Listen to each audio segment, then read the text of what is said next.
De l'entrée, en passant par le centre-ville, les plages, jusqu'à l'aéroport, l'excitation monte dans la ville balnéaire de San Pedro.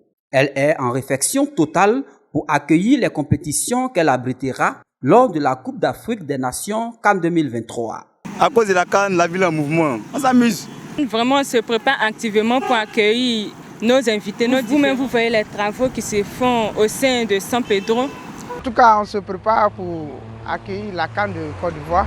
On motive les jeunes. Nous sommes en train d'arranger les petits voies qui sont un peu gâtés. On est en train de faire l'effort pour que la CAN soit belle. Nos problèmes ici, c'est taxi. Dans ce temps-là, il n'y a pas beaucoup de taxis, c'est tout. Les préparatifs vont au-delà des enceintes sportives.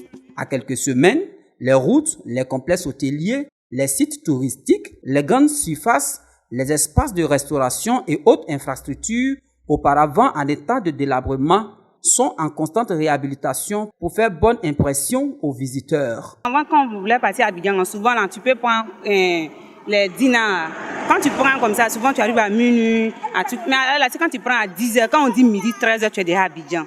Sinon, en tout cas, ça nous arrange beaucoup. Et la côtière qui a été refaite, la côtière a été refaite, vous pouvez aller de San Pedro à Abidjan, 3 heures de route, soit par voiture ou par car.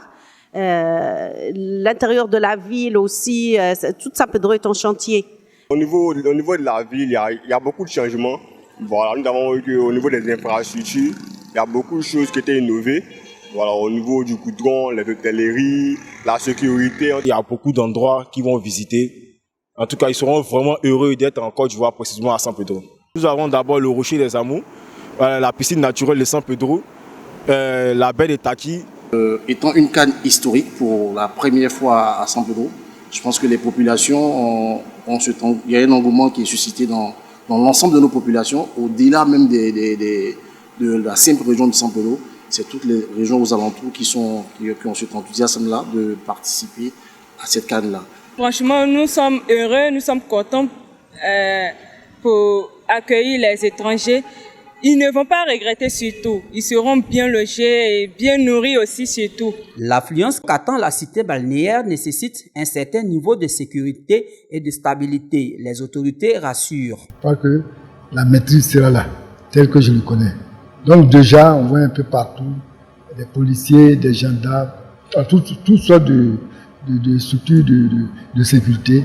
Donc je pense que grâce à Dieu, les choses iront mieux. Avec la sécurité qu'il y a au Djako de la CAN aujourd'hui, même à 3h, 4, on peut même quitter même le lieu de travail jusqu'à la maison. Aujourd'hui, on ne peut parler de réussite sans sécurité. Parce que si vous dégagez tous les moyens pour pouvoir faire une belle organisation, mais s'il n'y a pas de sécurité, vous voyez que tous vos efforts sont voués à l'échec. Et je pense que l'ensemble des autorités de San Pedro ainsi que le ministère de la Sécurité au plan national, en tout cas, travaillent main dans la main. On a pu déjà observer les différents tests qui ont été effectués lors des matchs amicaux qui ont eu lieu à San Pedro. On a pu voir que le dispositif sécurité s'est déployé énormément et on a vu qu'il n'y a pas eu d'incident majeur. Donc les différents tests, je pense que sont toujours en cours parce qu'il n'y a jamais un indice sécuritaire qui est assuré à 100%. Mais je pense que tout est mis en œuvre pour qu'on soit autour de 99,99% de normes de sécurité requises pour cette belle compétition qui est la CAN. À mesure que la date approche, l'enthousiasme grandit, laissant entrevoir une célébration mémoriale du football africain au cœur de cette ville portuaire.